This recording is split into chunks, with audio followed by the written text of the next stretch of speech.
Hey everyone, my name is Dr. Jocelyn Conley, pelvic floor physical therapist, and in this video I'm going to go over a balance/core training exercise that involves eye movements, neck movements, and cervical or thoracic spine movements.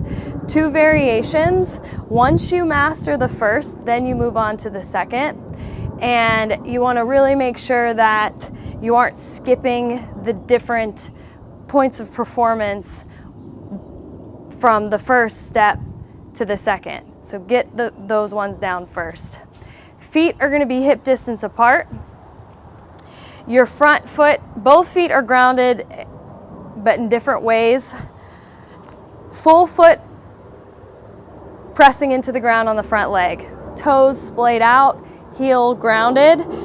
Knee is slightly bent, but shin is perpendicular to the ground. Back heel is lifted, neck is tall, spine is in neutral, pelvis is not tucked under, nor is it arched. You're in a neutral position. Thumbs come up to your breastbone or your sternum, and without turning your hips or your pelvis, you're gonna rotate your upper back towards the leg that's forward. So this is all the far that I can go, avoiding leaning or doing anything other than turning. Once you get to the furthest as you can go before compensating, your neck turns to the opposite side. So in my case, to the right. Once I get as far as I can go, I'm gonna turn my eyes all the way to the left, keeping my balance. Then I come back to the center, and then I go to the right, and then I go to the center, and then up, center, down, center. Keeping my balance and my thoracic and neck range of motion the whole time as my eyes move. You can do to the right, center, left, center, or you could stick to the right.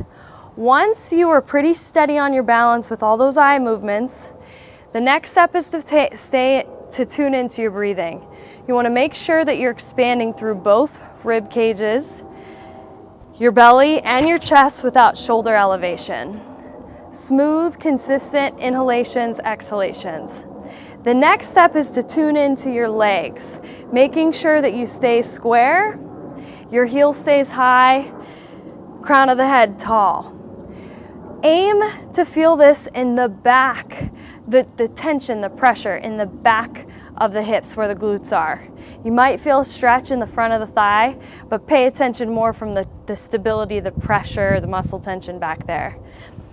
If it helps, you could press your big toe into the ground as well as your heel on that front leg. So once this is easy, the next step is to decrease your base of support. I'm going to use a bench or a seat like this. It is about knee height. That's about where you want your surface that you're going to rest your leg. Same thing in your feet are hip width apart. This time your leg is going to rest on the surface that you use. And it's the same exact thing. You get in a neutral pelvic position, shin parallel.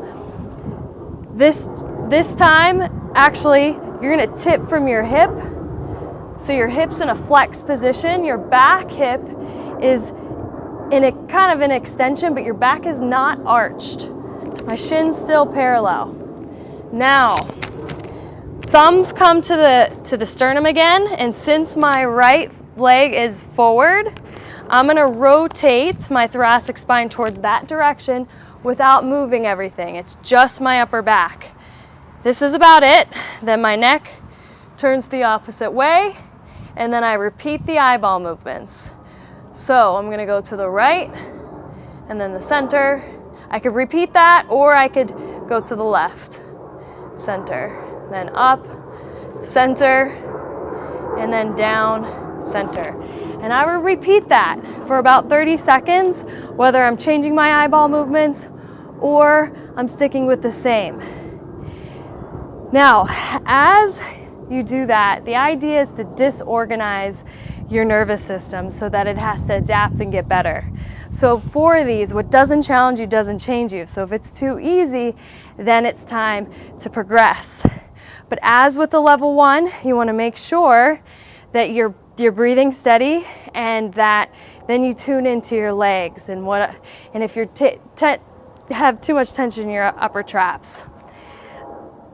Bonus, the last level, at least in this series, you can add any variations that you'd like, would be in this position. Same thing. The only thing is now your leg is not supported. So if I'm tipping forward over my right, I'm going to rotate my thoracic spine towards the right. Once I get that, I'm going to turn my head to the left, and then the eyeballs. My level would probably be 2 or 3.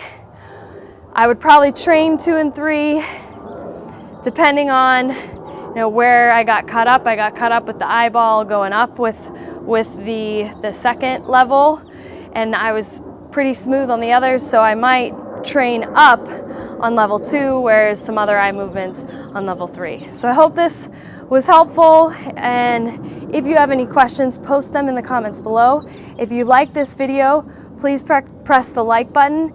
If you know anyone that would benefit from watching this, share it, and don't forget to subscribe so you're notified every time a new video is launched. Thank you for watching.